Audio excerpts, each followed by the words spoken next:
আসসালামু আলাইকুম। আমি সবসময় একটা কথা বলি যে পড়ালেখার পাশাপাশি কিছু একটা করুন। এই ভিডিওটা যে দেখতেছেন হয় আপনি স্টুডেন্টস, না হলে আপনি স্টুডেন্টসের মানে পিতা মাতা বা ভাই বোন। তো যেই এই ভিডিওটা দেখে থাকেন না কেন, আপনার ছেলে মেয়ে বা আপনার ভাই বোনকে বা আপনি যদি স্টুডেন্টস হয়ে থাকেন, তাহলে আপনাদের একটা কথাই বলবো যে পড়ালেখার পাশাপাশি কিছু একটা করুন। যে কোনো কিছু করুন, শুধু পড়ালেখা নিয়ে পড়ে থাকেন না।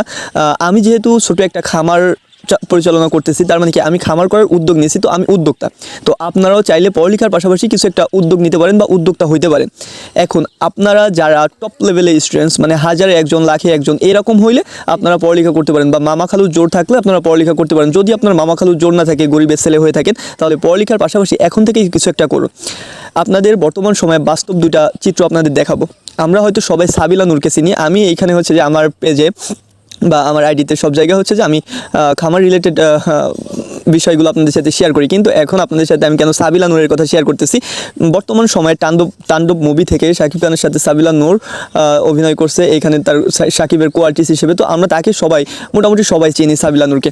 তো সাবিলা নূরের যদি অভিনয় ছেড়ে দিয়ে 4 বছরের গ্র্যাজুয়েশন করতো, মানে সে যদি অভিনয় ছেড়ে, মানে সে গ্র্যাজুয়েশন করার আগেই কিন্তু অভিনয় জগতে আসছে, তো যদি অভিনয় ছেড়ে দিয়ে সে যদি গ্র্যাজুয়েশন করতো, তাহলে কি সে হয়তো এখন 20 থেকে 30 হাজার টাকা দাম মানে বেতনের একটা চাকরি করতো। কিন্তু তার এই আজকের যে অবস্থান, এই অবস্থানে কিন্তু সে আসতে পারতো না।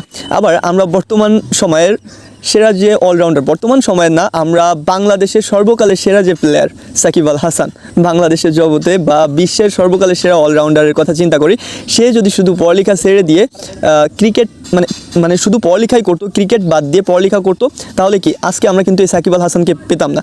সে যদি পড়ালেখা করতো, গ্র্যাজুয়েশন কমপ্লিট করতো, তাহলে হয়তো সর্বোচ্চ তার এখন 20, 30, 40, 50 হাজার, 1 লাখ টাকা বেতন থাকতো। কিন্তু এই 14 বছরে সে আজ প্রায় 400 কোটি টাকার মালিক।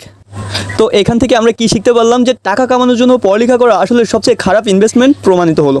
পড়ালেখা অবশ্যই প্রয়োজন, তারাও গ্র্যাজুয়েশন শেষ করেছে, কিন্তু তারা যদি শুধু পড়ালেখার পেছনে পড়ে থাকতো, আজকে তাদের কেউই চিনতো না।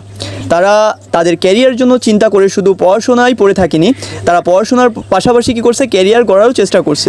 তো বর্তমানে যে ছাত্রছাত্রী আছে, তাদেরকে আমি একটা কথাই বলবো যে পড়াশোনার পাশাপাশি কিছু একটা করুন।